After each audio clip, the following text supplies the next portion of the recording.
여러분 참 귀한 선물을 받으셨습니다. 오늘 우리 신장로님의 찬양, 하나님께 드리는 찬양이자 우리 김 목사님의 앞길을 축복하는 그 찬양 들으면서 제 은퇴식을 떠올리게 되었습니다. 목사가 교회를 사임할 때 이렇게 온 교인들이 그 고마움을 기억하고 또 그 앞길을 축복하며 떠나보내는 일은 아마 은퇴식 이외에는 아마 거의 없지 않나 이런 생각이 듭니다. 근데 죄송한 말씀이지만 수도교에서는 은퇴하신 목사님이 아직 안 계시잖아요. 그런데 7개월 섬기신 김 목사님을 통해서 여러분이 이 사임을 정말 아쉬워하면서 또 그 앞길을 축복하면서 이렇게 여러분이 간절한 마음으로 예배 자리에 있는 이 맛이라 그럴까요? 이 느낌을 여러분이 하나님께로부터 선물로 받으셨습니다. 바라기는 이제 2월 둘째 주일에 이 교회에 부임하셔서 여러분과 함께 하나님을 섬기시게 될 목사님,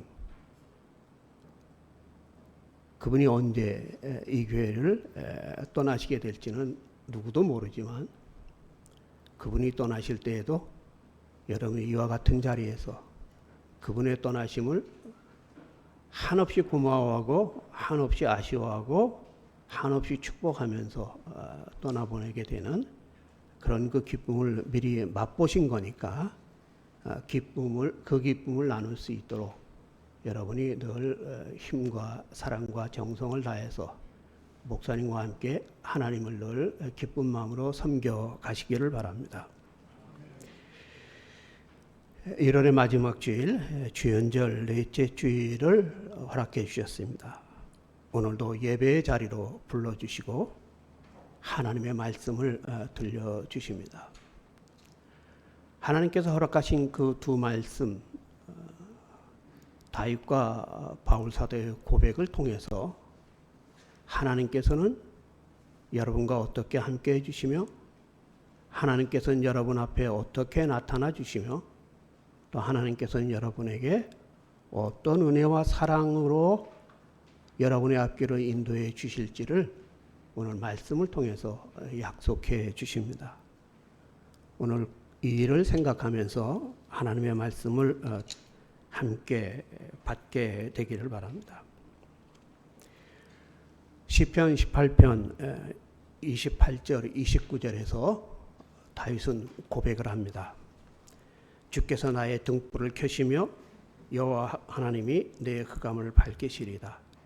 내가 주를 의지하고 적군을 향해 달리며 내 하나님을 의지하고 담을 뛰어넘나이다. 다윗의 이 고백이 어느 때의 고백일까? 여러분 한번 생각해 보시면 좋겠습니다. 다윗이 어린 소녀일 때 블레셋이 쳐들어왔는데 그 블레셋 군대를 이끌고 있는 사람은 거인 장수 골리앗이었습니다. 이스라엘 사람들은 두려워서 그 앞에 다 납작 엎드렸습니다. 그때 어린 소년 다윗이 골리앗 앞에 나가서 골리앗과 맞서 싸우죠. 손에는 물리매와 조약돌 뿐이었지만 그 거인 장수를 물리쳤습니다. 그때 하나님의 현현, 하나님의 사랑을 체험했겠죠. 그래서 어쩌면 그 어린 시절부터 이 고백을 마음속에 담고 있었는지 모릅니다. 그런데 우리 모두가 잘 알고 있는 대로 그가 골리앗을 무찌른 이후에 그는 왕의 사랑을 잠시 받았지만 오히려 왕의 시기와 질투로 인해서 힘든 나날을 보내야 했습니다. 이 동굴에서 저 동굴로 피해야 했고 들에서 노숙하며 때로는 뜬 눈으로 밤하늘의 별을 헤아리는 때가 한두 번이 아니었습니다. 흑암 속에서 눈물로 호소하고 기도해야 했습니다. 시편 3편 내가 나의 목소리로 부르짖으니 여호와께서 나를 붙드심이로다 여호와여 일어나소서. 나의 하나님이여 나를 구원하소서. 시편 여호와여 어찌하여 멀리서 계시며 어찌하여 환난 때에 숨으시나이까. 13편 여호와여 어느 때까지이니까 주의 얼굴을 내게서 어느 때까지 숨기시겠나이까.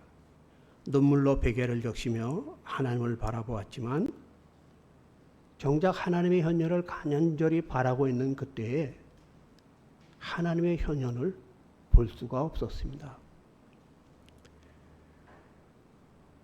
드디어 하나님의 현현을 보았습니다. 시편 18편 25절에서 27절 자비로운 자에게는 주의 자비로우심을 나타내시며 완전한 자에게는 주의 완전하심을 보이시며 주께서 곤고한 백성은 구원하시고 교만한 눈은 낮추시리다. 주의 현현을 보았기에 할 수 있는 고백입니다. 이 시편 18편에는 제목이 붙어 있습니다. 여호와의 종 다윗의 시 인도자를 따라 부르는 노래. 여호와께서 다윗을 그의 모든 원수들의 손에서와 사울의 손에서 건져주신 날에 다윗이 이 노랫말로 여호와께 아뢰어 이르다 라고 긴 제목이 붙어 있습니다.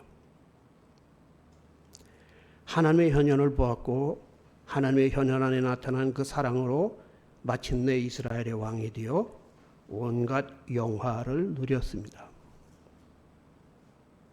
이 다윗의 삶을 생각하면서 이제 우리에게 또 하나님의 현현에 대해 고백한 바울 사도의 고백의 말씀으로 넘어가겠습니다.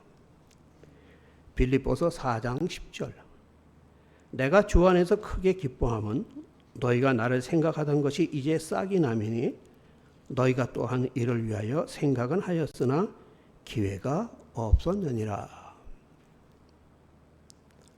바울 사도가 하나님의 현현에 대하여 고백하고 있습니다. 그런데 여전히 지금 로마 감옥에 갇혀 있습니다. 처형당할 날이 다가오는 것에는 아무런 변화도 없습니다. 빌립보 교회 교인들뿐 아니라 자신이 섬겼던 모든 교회들을 아마 생각했을 것입니다.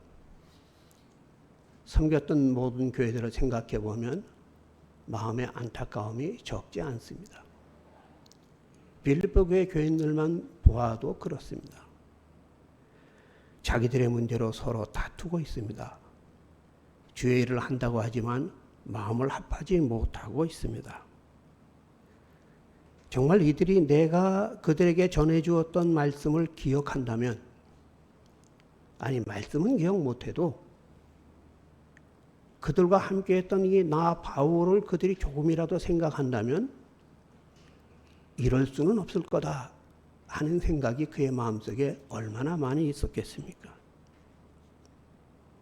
그렇다면 기뻐할 일이 도대체 어디에 있습니까? 주의 나타나심은 도대체 어디에 있습니까?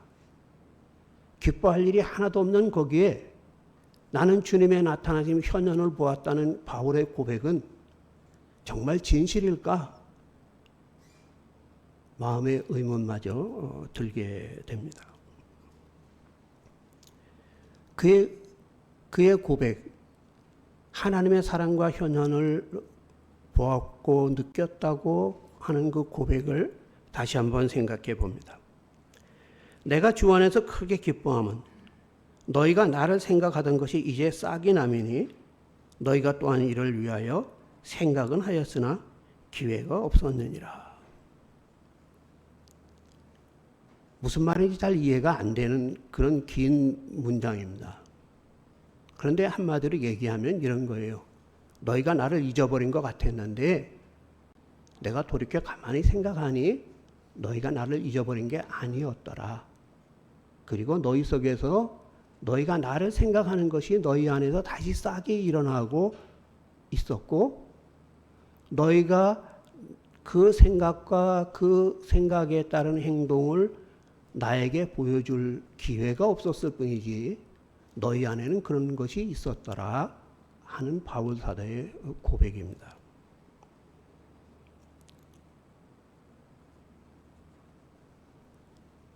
아쉽죠? 서운합니다. 아니, 야속합니다. 그런데 제가 이 빌립보서에 있는 말씀을 여러분에게 전하면서 늘 말씀드렸던 것이 있습니다. 바울 사도가 지금 어디에 있다고요? 여러분이 대답하셔야 돼요. 바울 사도가 지금 어디에 있습니까? 로마 감옥에? 예, 맞아요. 근데 바울 사도는 로마 감옥에 있으면서 빌립보 교회 교인들에게 편지를 보낼 때 내가 어디에 있다고 말했습니까? 주 안에 있다 그랬습니다. 내 삶 속에 내 눈앞에 찾아온 일, 빌립보 교인들이 나를 어떻게 생각하는지 가만 곰곰이 생각해 보니 섭섭하고 서운한 일이 많아요. 그런데 내가 주 안에 있습니다. 내가 주 안에서 다시 생각합니다. 그랬더니 너희가 나를 잊어버린 게 아니었더라.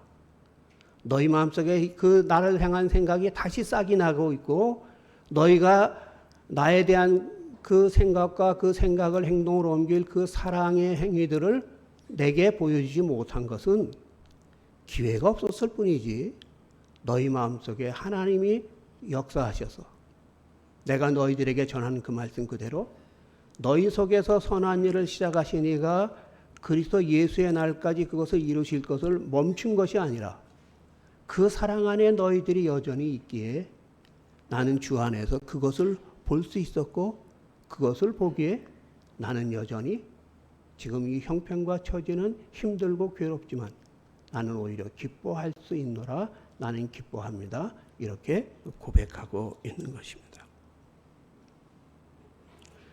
조금 더 살펴보면 빌립보 교회 교인들이 나를 생각하는 것이 다시 싹이 나게 되었다 이렇게 말하면서 14절에서 너희가 내 괴로움에 함께 참여하였다. 15절 마케도니아를 떠날 때 너희가 나에게 도움을 주었다. 내가 데살로니가에 있을 때에도 너희가 나에게 도움을 준 일이 한 번만 있은 게 아니라 두 번이나 있었다. 이 이야기들을 가만히 생각해 보면 전부 과거의 일입니다. 지금의 일이 아니에요. 과거에 그랬다는 것입니다. 지금 내 형편 너무나 어렵습니다. 로마 감옥 안에서 보내고 있는 그 삶이 얼마나 어렵겠어요. 내 형편이 힘들고 어려울 때 여러분 누군가가 지난날에 나를 도와줬던 그 일이 고맙게 기억이 될까요? 내 형편과 처지가 지금 너무나 어렵고 답답하고 힘든데 옛날에 누군가가 나를 도와줬던 그 일들이 마음속에 자꾸 떠오르면서 고마움이 느껴지겠냐 그 말이에요. 오히려 정반대가 아닐까요? 그런데 바울 사도는 놀랍게도 그 고마움을 느끼고 있습니다. 내 지난날 돌아보니 너희가 나한테 그렇게 한 일들이 다 고맙더라 그러는 거예요. 바울 사도가 어디 있다 그랬습니까? 주 안에 있다 그랬죠. 바울 사도가 나는 누구라 그랬습니까? 그리스도 예수의 종이라 그랬습니다. 내가 그리스도 예수의 종임을 다시 한번 기억하니 내가 다시 한번 그리스도 예수의 종의 자리에 서니 너희의 사랑이 내 눈에 보이더라. 바로 그 말입니다. 그래서 궁핍함으로 말하는 것이 아니라 어떤 형편에서든지 나는 자족하기를 배웠노니 나는 비천에 처할 줄도 알고 풍부에 처할 줄도 알아. 모든 일 곧 배부름과 배고픔과 풍부와 궁핍에도 처할 줄 아는 일체의 비결을 배웠노라. 이렇게 고백하고 있습니다. 어떠한 형편에서든지 자족하기를 배웠노니 바울은 이렇게 고백하는데 오늘 이 말씀은 우리가 특별히 주목을 해야 합니다. 자족하다는 말은 스스로 만족하다는 말입니다. 그런데 우리가 가지고 있는 성경, 지금은 대부분이 개정개혁을 성서를 가지고 있죠. 그런데 개정개혁 성서가 나오기 이전에 오랫동안 우리의 손에 들려져 있던 개혁 성서에는 이 말씀을 우리가 다시 한번 깊이 생각하게 만드는 내용이 있습니다. 바울 사도의 입에서 나온 이 자족이란 단어, 신약 성서에 2번 나오는데 한 번은 바로 오늘 여러분과 제가 함께 받은 이 말씀 안에, 그리고 또 한 번은 디모데전서 6장 6절에 나옵니다. 디모데전서 6장 6절에서는 바울 사도가 이런 말을 합니다. 자족하는 마음이 있으면 경건에 큰 이익이 되느니라. 이게 개역개정 성경의 말씀이에요. 그런데 개역 성경에는 뭐라고 되어 있느냐면 지족하는 마음이 있으면 경건에 유익이 되느니라 이랬습니다. 제가 다시 한번 말씀드릴게요. 개역개정 성경은 자족하는 마음이 있으면 경건에 큰 이익이 되느니라. 그 이전의 번역인 개역 성경에는 지족하는 마음이 있으면 경건에 유익이 되느니라 그랬습니다. 두 말씀의 차이가 느껴지십니까?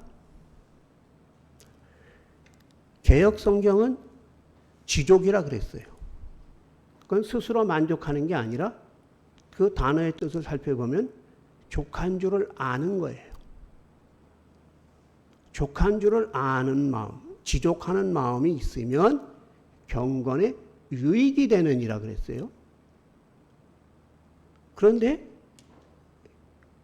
개역개정 성경은 자족하는 마음이 있으면 경건에 큰 이익이 되느니라 그랬습니다. 유익과 이익은 비슷해 보이지만 차이가 많죠. 또 하나, 지족과 자족은 같을까요? 다를까요? 지족과 자족은 천지 차이입니다. 제가 설교 준비하면서 이걸 해야 되나 말아야 되나 많이 고민했는데 오늘 그 고민을 넘어서서 여러분에게 이해를 돕기 위해서 말씀드리고 싶습니다. 어느 가수가 부른 유행가에 남이라는 글자에 점 하나를 지으면 님이 되고 님이라는 글자에 점 하나를 붙이면 도로남이 되는 장난 같은 인생, 그런 그 노래가 있습니다. 여러분은 경건하신 분들이라 그런 노래 잘 모르시죠?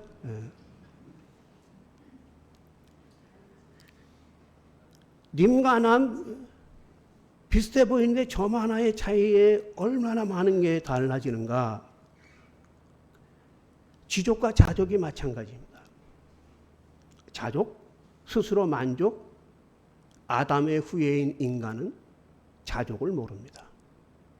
자족할 수가 없어요.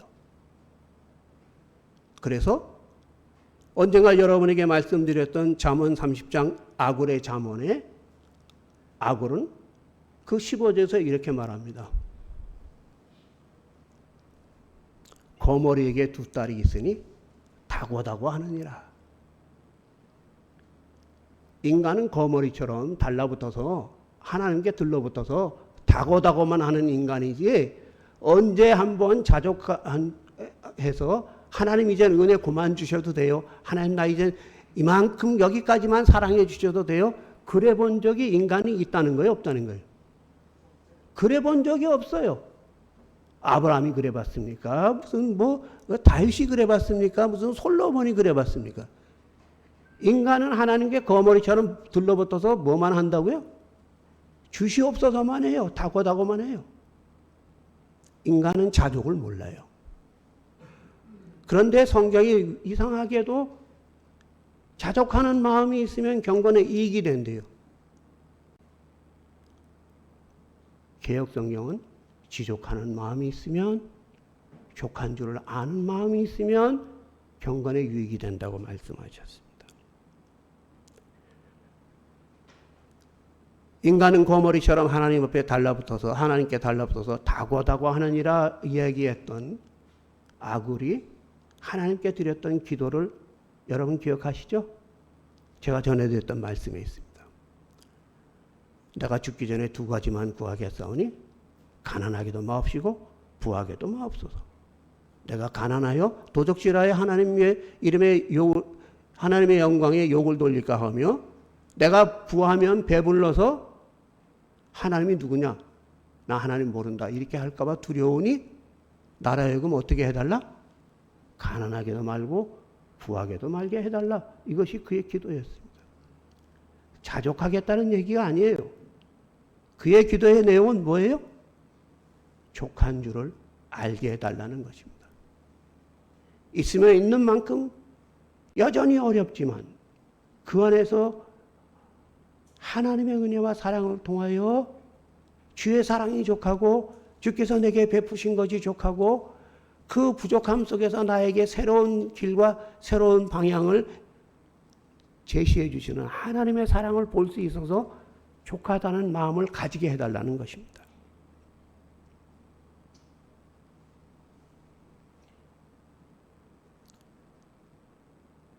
지족하는 마음이 있으면 경건에 큰 유익이 되느니라. 개역성경의 말씀이라 그랬습니다. 그런데 지족하는 마음이 경건에 유익이 된다 그럴 때 경건은 도대체 뭘까요? 목사님 내 신앙생활을 몇 년 했는데 우리한테 대고 경건이 뭐냐고 물어보십니까? 그러실 수 있어요. 오늘 여러분이 경건한 분들이니까 이 자리에 나와서 예배 드리고 있는 거예요. 그렇지 않아요? 오늘 제가 예배 드리면서 보니까 제가 이 교회 와서 여러분과 함께 예배 드리고 말씀하는데 오늘이 제일 많이 모인 것 같아요. 그런데 여러분이 이 자리에 나와서 하나님 앞에 예배 드리는 건 경건입니다. 그런데 지족하는 마음이 있으면 경건에 큰 유익이 된다고 말씀했던 바울 사도는 디모데에게 보낸 두 번째 편지 3장 5절에서 디모데에게 이렇게 말씀합니다.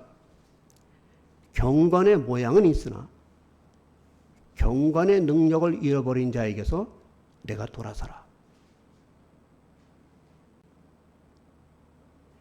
경건의 모양은 있으나 경건의 능력을 잃어버린 자들이 있으니 너는 그와 같은 자들에게서 돌아서라는 것입니다.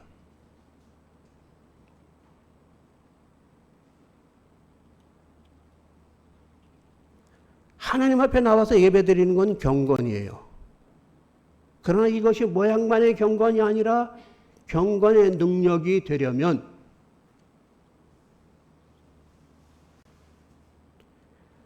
이 예배를 마치고 돌아가서 살아가는 한 주간의 여러분의 삶이 하나님 앞에서의 삶이어야 돼요. 하나님의 자녀로서의 삶이어야 돼요. 주 안에 있는 자의 삶이어야 돼요. 그리스도 예수의 종으로서의 삶이어야 돼요.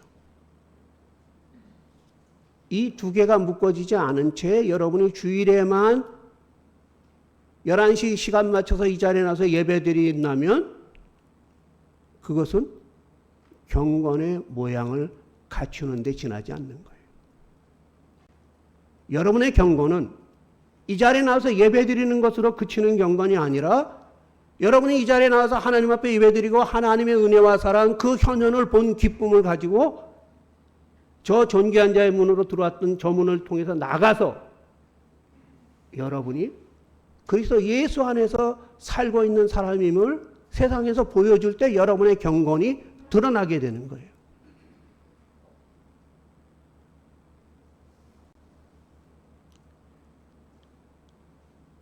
저는 수도교회 여러분에게 간절히 부탁드리고 싶습니다. 여러분의 경건이 예배 시간에 여기에서 모여서 하나님께 찬송드리고 말씀 듣고 하는 그 경건을 넘어서 여러분의 일상의 삶에서 여러분이 그리스도 예수 안에 있음을 세상에 증거할 수 있는 그 경건의 능력이 날마다 더해지는 그 경건의 삶을 새 목사님 모시고 이제부터 날마다 더해가게 되시기를 주님의 이름으로 간절히 축복합니다. 주현절 에피파니, 교회 절기 안에 이 에피파니 주현절에 있는 가장 큰 이유는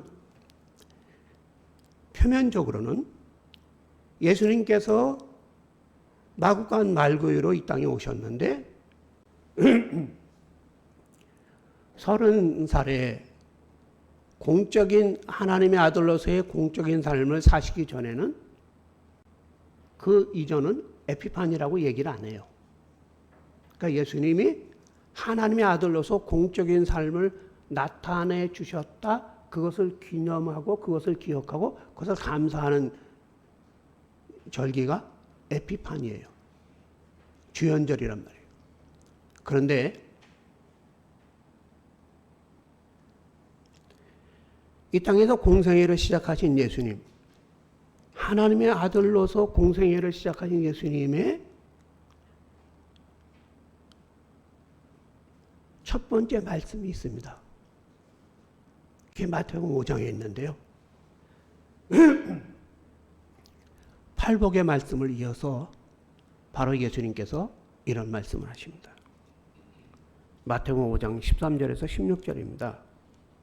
너희는 세상의 소금이니 소금이 그 맛을 이기면 무엇으로 짜게 하리요? 후에는 아무 쓸데없어 다만 버려져 사람에게 밟힐 뿐이니라. 너희는 세상의 빛이라. 산 위에 있는 동네가 숨겨지지 못할 것이요 사람이 등불을 켜서 말 아래 두지 아니하고 등경 위에 두나니 이러므로 온 집안에 있는 모든 사람들에게 비치느니라. 이같이 너희 빛을 사람 앞에 비치게 하여 그들로 너희 착한 행실을 보고 하늘에 계신 너희 아버지께 영광을 돌리게 하라.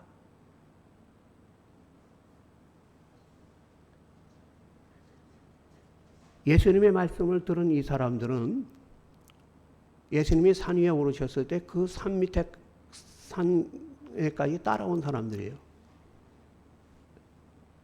예수님이 이 말씀하실 때 그 시간은 낮이었을까요? 밤이었을까요? 낮이었을 거예요. 왜? 전기가 없는 시대에 밤에 뭐 하기가 어렵잖아요. 제가 여러분에게 왜 이걸 물어볼까요? 낮에 예수님을 수많은 사람들이 따라다녔어요. 그 사람들 대부분은 할 일이 있다는 거예요? 없다는 거예요?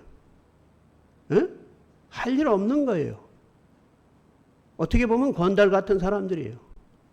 예수님께서 그 포도원 그 품꾼의 비유에서 말씀을 드린 대로 새벽부터 오후 몇 시까지 나가 있어도 일할 게 없어서 빈둥거릴 수밖에 없는 그런 사람들이에요. 예수님 앞에 나와서 이 말씀을 들은 사람들은 당시에 뭐 율법을 잘 지키고 경건하고 뭐 그런 사람들이 아니에요. 그런데 그들을 향해서 예수님이 뭐라 그러셨냐? 너희는 세상에 뭐라고요? 너희는 세상에 소금 이다죠. 근데 우리는 어떻게 읽어요?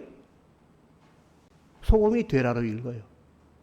그래서 우리 설교하면서 목사님들도 그래요. 여러분 소금이 되십시오 그래요. 예수님 그렇게 말씀 안 하셨어요.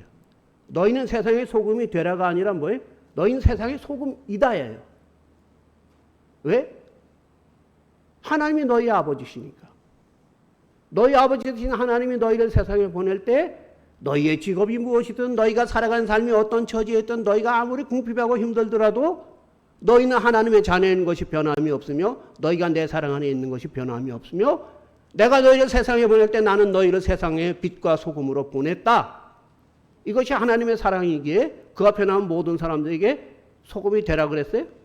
아니 너 소금이다예요. 너 빛이 되라? 아니 너 빛이다는 거예요. 그래서 그 빛, 그 소금이 맛을 잃으면 버려지고 밟힐 뿐이지 이제부터 네가 되라 안 되라 그런 게 아니라는 거예요.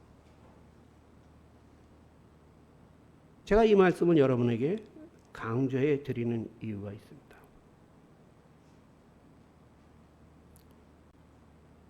한번 볼게요. 여러분은 세상의 소금이다죠. 여러분 세상에 소금이에요. 왜? 하나님이 여러분에게 그렇게 살도록 은혜 주시고 계시기 때문에. 이미 그 은혜를 주셨어요. 근데 그 은혜를 모르니까 우리는 뭐라고 말해요? 소금이 되자 그래요. 빛이 되자 그래요. 아니 이미 빛인데 무슨 빛이 되자를 왜 해요?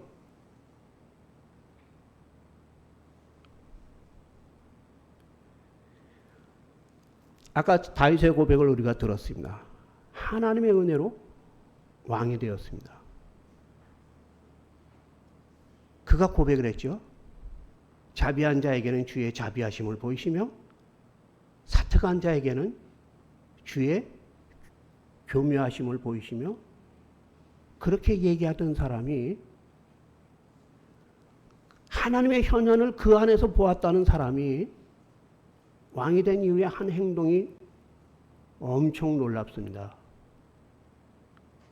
사무엘하 11장에 있는 말씀에 보면 그가 어떤 생활을 했냐?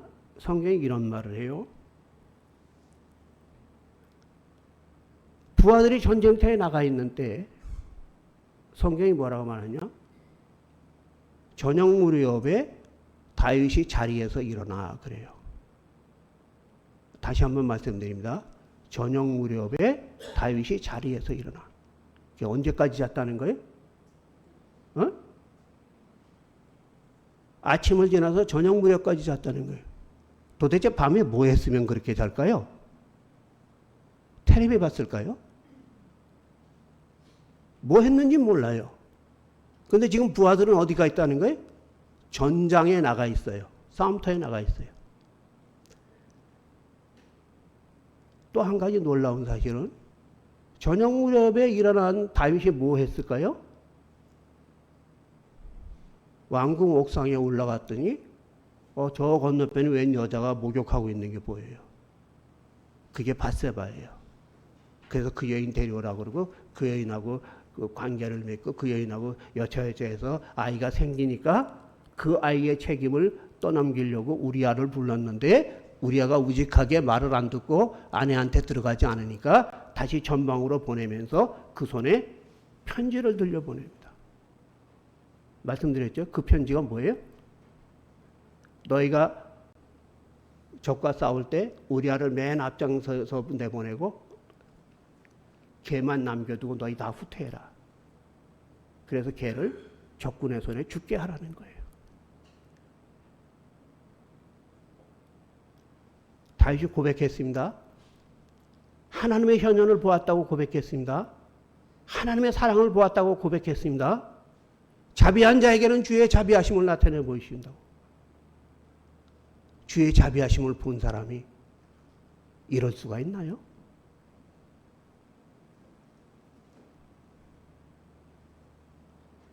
우리는 때때로 신앙생활하면서 다윗 같은 믿음을 달라고 말합니다. 여러분 제발 그렇게 기도하지 마십시오. 성경 우리에게 누구같이 닮으라는 얘기는 한마디도 안 하십니다. 아브라함 우리가 닮을 대상이 아닙니다. 다윗 본받을 대상이 아닙니다.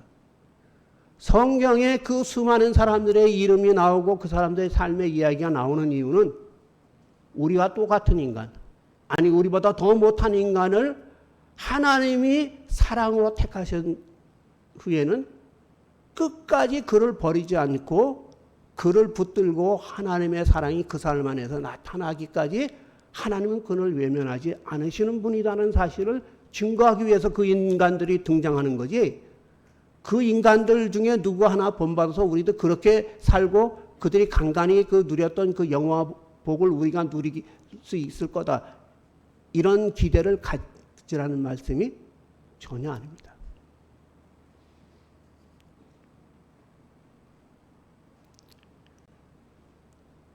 시편에 보면 다윗의 찬양이 얼마나 많습니까? 얼마나 아름다운 찬양이 많습니까? 그런데 그는 그의 삶으로 그 찬양을 전부 뭐예요? 거짓과 가증스러운 것으로 만들어버리고 말았어요.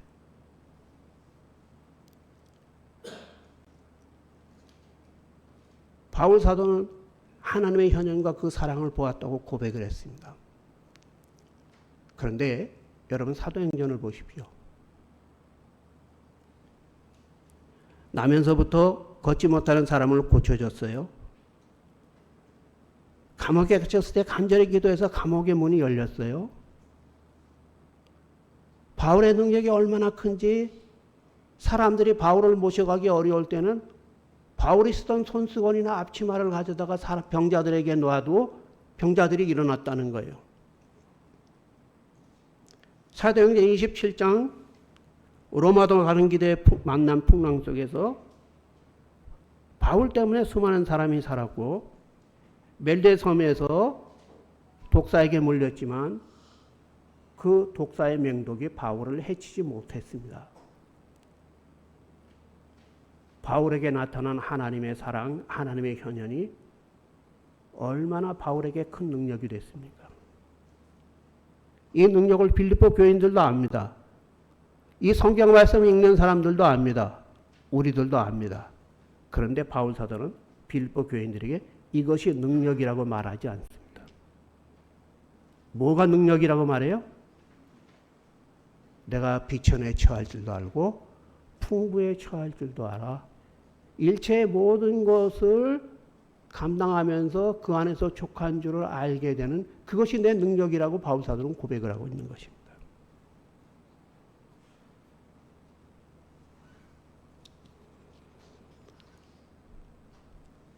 그래서 그 능력을 바울 사도는 기쁘게 쓰고 있죠. 오늘 우리가 받은 빌립보서 4장 19절 20절에서 바울 사도는 이렇게 말씀합니다. 나의 하나님이 그리스도 예수 안에서 영광 가운데 너희 쓸 것을 채우시리라. 하나님 곧 우리 아버지께 세세 무궁토록 영광을 돌릴지어다. 여러분, 빌립보 교인들의 코가 석자예요? 바울 사도의 코가 석자예요? 누가 더 쓸 것이 필요하겠습니까?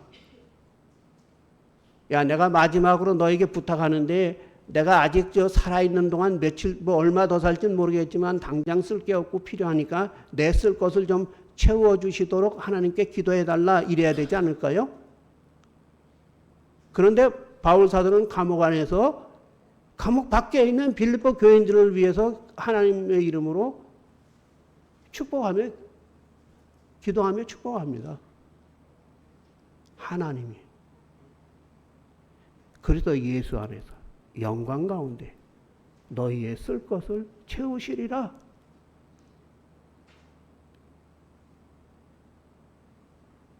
바울의 능력이 보이십니까? 바울에게 나타나신 그리스도 예수의 현현이 보이세요?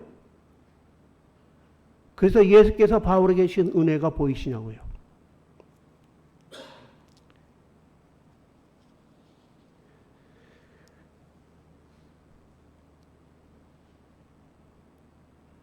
하나는 곧 우리 아버지께 세세 무궁토록 영광을 돌릴지어다.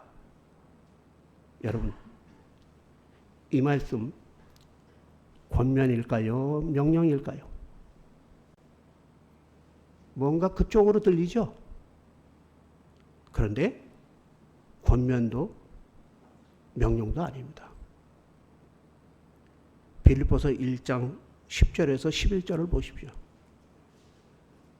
너희로 지극히 선한 것을 분별하며 또 진실하여 허물 없이 그리스도 예수의 날까지 이르고 예수 그리스도 말미암아 의의 열매가 가득하여 하나님의 영광과 찬송이 되기를 원하노라. 권면같이 들리는데 명령같이 들리는데 빌립보서 1장 10절에서 11절에 있는 말씀을 다시 한번 읽으면 이게 명령이 아니에요. 얼마나 간절히 축복하고 싶으면, 얼마나 간절히 축복하면 그 축복을 명령같이 축복할까요?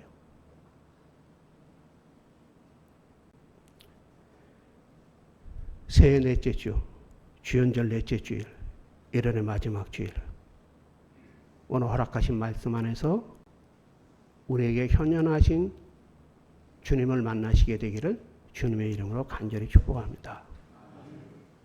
그 주님이 여러분에게 기도의 제목과 축복의 제목을 주십니다. 늘 이렇게 기도하십시오.